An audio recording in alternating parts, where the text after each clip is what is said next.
Nangangamba ka bang baka hindi kaya ng budget mo ang requirements ng home loan?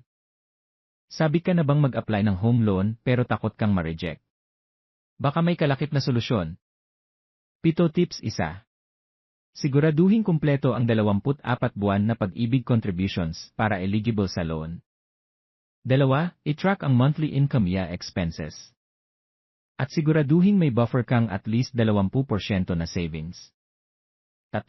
Mag-advance payment sa ibang utang para bumaba ang debt-to-income ratio mo. 4. Ayusin ang credit profile, bayaran ng regular at huwag lumampas sa credit card limit.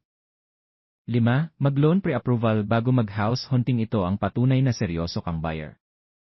6. I-prepare lahat ng standard documents, valid aids, CA, payslip, bank statement. 7.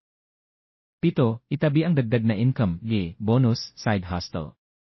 Para sa extra requirements na ba sa home loan? Like if ready ka na. Share ang post na to kung may kaibigan kang gustong magka-loan. Follow for more loan approval tips.